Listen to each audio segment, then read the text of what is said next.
নমস্কার, শুভ্রার Bengali story telling চ্যানেলে সকলকে স্বাগত। আজকে আমার গল্প বিভূতিভূষণ বন্দ্যোপাধ্যায়ের লেখা, গল্পের নাম চিঠি।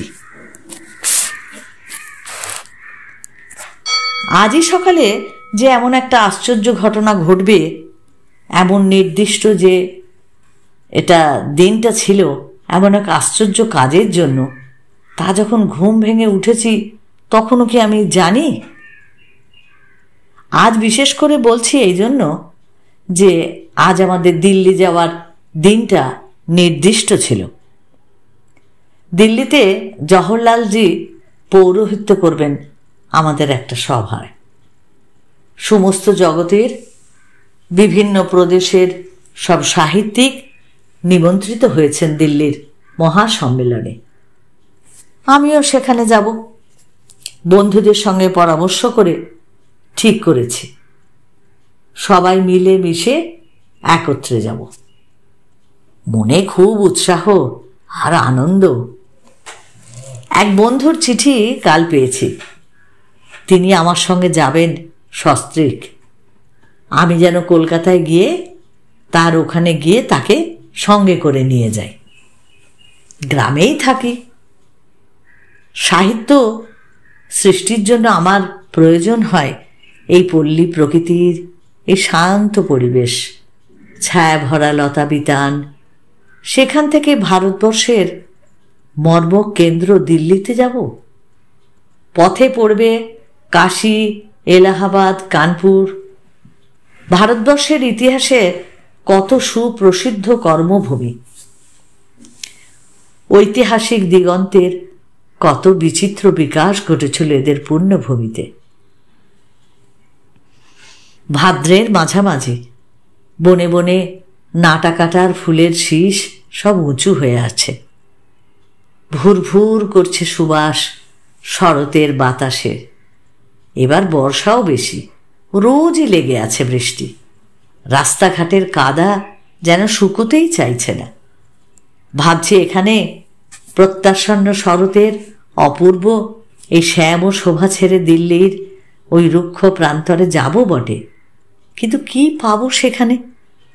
জওহরলালের সঙ্গে হয়তো পরিচয় হবে, রাজেন্দ্র প্রসাদের সঙ্গে গল্পগুজব করা যাবে, লর্ড মাউন্টব্যাটেনের সঙ্গে হয়তো এক টেবিলে চা পানের সৌভাগ্য হবে। মনে মনে যে এসব নেই এই কথা অস্বীকার করলে মিথ্যে কথা বলা হবে। হরিপদ বাণুজ্যে এসে বলল, কি ভায়া, শুনলাম তুমি নাকি দিল্লি যাচ্ছ? হ্যাঁ, যাব ভাবছি। কবে যাবে? এই তো কাল সকালে। তা তারা কি খরচপত্র দেবে তো? না না, তারা কেন দেবে? বলো কি, সব খরচ তোমাদের করতে হবে? নইলে ভাবছিলাম তোমাদের ওই রিজার্ভ গাড়িতে না হয় যাবো তোমাদের সঙ্গে, ভাড়াটা তো লাগতো না। রিজার্ভ গাড়িতে গেলেও ভাড়া লাগে দাদা। হরিপদ বাণুজ্যে অতিমাত্রায় বিস্মিত হয়ে বলল, কেন? ভাড়া তো তোমাদের জমা দেওয়াই আছে। আছে তো বটে, কিন্তু যারা সে ভাড়াটা দিয়েছে তারাই যাবে সে গাড়িতে। তোমাদের নেবে কেন? তুমি যদি নাও। কিন্তু ভাড়া দিতেই হবে, বিনা ভাড়ায় যাওয়া চলে না। তবে আর রিজার্ভের মানে কি হলো? হরিপদ বাণুজ্যে অপ্রসন্ন মুখে তামাক খেতে লাগলো। রিজার্ভ গাড়ি সম্বন্ধে তার ধারণা একটু অদ্ভুত রকমের, এতে কোনো সন্দেহ নেই। ভাবছি যে ওর ওই ভ্রান্ত ধারণাটার একটু সংশোধন করে দেওয়া দরকার। এমন সময় গফুর পিয়ন এসে বলল, ও বাণিজ্য মশাই, বাড়ি আছেন নাকি? গফুর পিয়ন বড় ভালো লোক। আমাদের এখানে গফুর অনেক দিন আছে, সকলের সঙ্গেই আত্মীয়তা ওর। বাড়িতে ডেকে ওকে জল খাবার খাওয়ার, কাঁঠালের সময় কাঁঠাল, আমের সময় আম, তালের বড়ার সময় ঝোলা গুড় আর তালের বড়া। বললাম, গফুর, তুমি নাকি পাকিস্তানে চলে যাবে? হ্যাঁ বাবু, আমাকে যশোরে বদলি করেছে। সত্যি গফুর, তুমি পাকিস্তানে গেলে আমাদের সকলের মন বড় দুঃখ হবে। গফুর বিনীত হেসে বলল, বাবু, আমারও মনটা কি ভালো থাকবে? আপনাদের এখানে যেরকম কাটিয়ে গেলাম, এমন সোনার চোখে আমাকে ওই সব জায়গায় কি দেখবে? সকলেই দেখবে। যে ভালো হয় তাকে সকলেই ভালো বলে, বুঝলে না গফুর? গফুর আমার হাতে একখানা চিঠি দিয়ে বললে, বাবুর আজ মোটে একখানা। গফুর চিঠি দিয়ে চলেই যাচ্ছিল। আমি বললাম, যাবার আগে একটু দেখা করে জল মুখে দিয়ে যেও, সামান্য একটু মিষ্টি মুখ। তারপর চিঠিখানার দিকে চেয়ে খুব অবাক হলাম। কাঁচা মেয়েলি হাতে লেখায় চিঠিখানা লেখা, পরমাধ্য শ্রীযুক্ত জগদানন্দ বন্দ্যোপাধ্যায়, শ্রীচরণ কমলেশু। কি চিঠি লিখেছে! খামখানা এত ময়লা আর পুরনো, আর একটু তো অন্যরকমও। এ আবার কীরকমের খাম? আজকালকার খামের মতো তো নয়। কোনো ভক্ত পাঠিকার চিঠি নাকি? আচ্ছা, খুলেই ফেলা যাক। আশ্চর্য, এ কার চিঠি? চিঠিখানাটায় এইরকম লেখা ছিল, শ্রীচরণ কমলেশু, শ্রীচরণের দাসীকে কি একেবারে ভুলে গেছেন? অনেক দিন আপনার শ্রীচরণ দর্শন পাইনি। আমরা কি অপরাধ করেছি কি জানি। আপনি খড়ি বেড়াতে নারায়ণ মুকুজ্জের ভাইপোর বিয়েতে বরযাত্রী এসেছিলেন, ভরত দাদার মুখে শুনলাম। কিন্তু এ দাসীকে তো দর্শন দিতে আসলেন না কেন? এর কারণও তো কিছু বুঝলাম না। আপনি রাগ করলে দাসীর আর কে আছে বলুন? সেই ফুলশয্যার রাতের দিন আমাকে আম খাওয়ানোর জন্য আপনার সে কি জেদ! আমি আম খাইনি কেন জানেন? সেটা আজ বলবো। বিয়ের দরুন সেই ভালো চেলিটা পড়ানো ছিল, জানো গো মশাই, তাই যদি নষ্ট হয়ে যায় সেই জন্য আমি আম খাইনি। অমনি মশাইয়ের রাগ হলো। কি রাগ সারা রাত্রির! জানো, এখন আমার সেসব কথা মনে পড়লে খুব হাসি পায়। না, এসব লিখব না।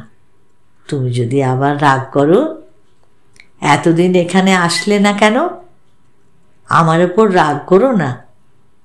তুমি এমন নির্দয়, আমার ওপর মায়া হলো না? যা হোক, তোমার ওপর জোর আছে বলেই তোমাকে বারবার জ্বালাতন করছি।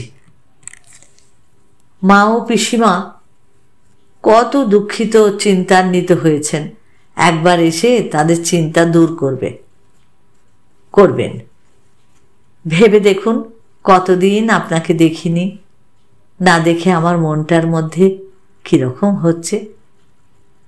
তুমি সেই গান গেয়েছিলে, বিভা দিদি গান গেয়েছিল, সেই সব কথা মনে পড়ে, আর বুকটা যেন আমার ফেটে যায়। ওগো, তুমি আমাকে আর দুঃখ দিও না। একবার শ্রীচরণ দেখতে বড় ইচ্ছা করে। ওগো, তুমি এবার আসলে আমি কত গান শোনাবো বিভা দিদির কাছে ও কর কাকাদের বাড়ির সেজ বইয়ের কাছে। আমি কত গান শিখেছি, শুনবে তো? এসেছে হৃদয়ের হাসি অরুণ অধরে, সম্মুখে রাঙা মেঘ করে খেলা, তরুণী বেয়ে চলো নাহি বেলা। সুখ যদি না পাও, যাও সুখেরই সন্ধানে, কিছু নাহি চাবো গো আমি তোমার বিহনে। তোমাতে করিব দাস, দিরগ দিবস মাস। এসব গান শিখেছি। তুমি এলে ওই চিলের কোঠায় দুপুরে দুজনে বসে গেয়ে শোনাবো। রানী দিদি ঠাট্টা করে বলে আমার গান গাইতে লজ্জা করে। যা হোক, এবার ঠিক গান গেয়ে শোনাবো। আমায় আর কষ্ট দিও না। ওগো, অত হৃদয় হয়ে দাসীরে চরণে ঠেলো না। আমার প্রণাম নিও। ইতি তোমার শ্রীচরণের দাসী নিরুপমা।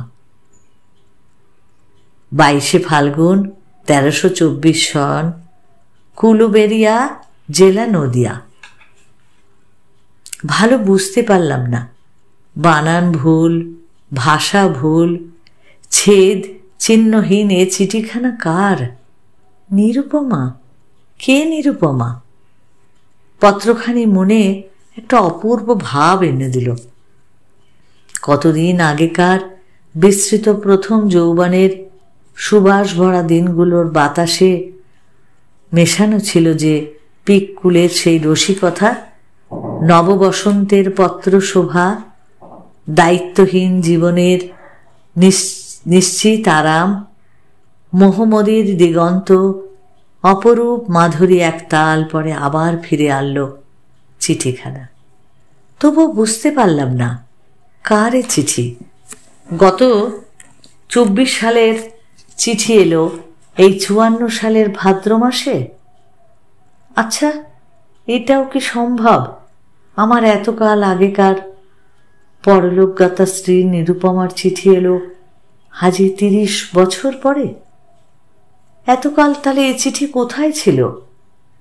কোন ডাকঘরের কোন আলমারির অন্ধকার কোণে আত্মগোপন করেছিল সুদীর্ঘ 30টা বছর?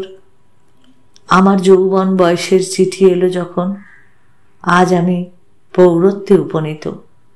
আমার ফুলশয্যার পরে নবপরিণীতা বধূর করুণ আহ্বান লিপিখানা ডাকঘরের কর্মচারীরা এতকাল লুকিয়ে রেখে কি রসিকতা করতে চেয়েছিল আমার সঙ্গে। এই চিঠি আসছিল গত 30 বছর ধরে। কত ঘটনা ঘটে গেল এই 30 বছরে। আমার জীবনের কত উত্থান পতনের ইতিহাসের মধ্যে দিয়ে, কত শোক দুঃখ প্রেম কাহিনীর মধ্যে দিয়ে এই চিঠিখানা আসছিল। 30 বছর পরে এই চিঠি পেয়ে লাভ কি আমার?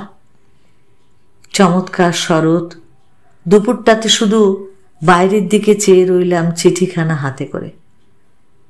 দূর আকাশের কোণে যেন বেলপুকুর গ্রামটাতে আমার প্রথম শ্বশুর বাড়ির চিলেকোঠার ঘরে আমার প্রথম পরিণয়ের নববধূ আজ যেন আমার পত্রের উত্তরের অপেক্ষায় বসে আছে। 14 বর্ষিয়া সেই দেশে অবস্থিত সেই সুন্দরী বধূটির মুখ এতকাল একবারে মনেই ছিল না। আজ হঠাৎ অতি আশ্চর্য রূপে যেন স্পষ্ট হয়ে উঠল। আমার স্ত্রী ঘরে ঢুকে বলল, পিয়ন হলে দেখলাম, কার চিঠি এলো গো? অমন করে বসে আছো কেন? চমকে উঠে চিঠিখানা ঢাকা দিয়ে বলি, পিয়ন কই, চিঠি কিছু আসেনি তো, ওই সই দিতে নিয়ে এসছিল। নিরুপমা মারা গেছে আজ কত বছর, 28-29 বছর খুব তো হবেই। বিয়ের পর কতদিন বেঁচেই বা ছিল? বছরখানেক কি 1.5 বছর হবে। বিভূতিভূষণের এই মর্মস্পর্শী গল্পটা বুকের ভেতরটাকে যেন নিংড়ে দেয়। এই সুন্দর গল্প যদি তোমাদের ভালো লাগে তাহলে তোমরা অবশ্যই লাইক করো, প্রিয়জনকে শেয়ার করো।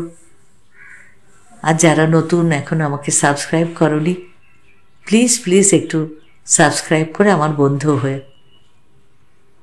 সকলে ভালো থেকো, অপেক্ষায় থেকো আমার পরবর্তী গল্পের জন্য।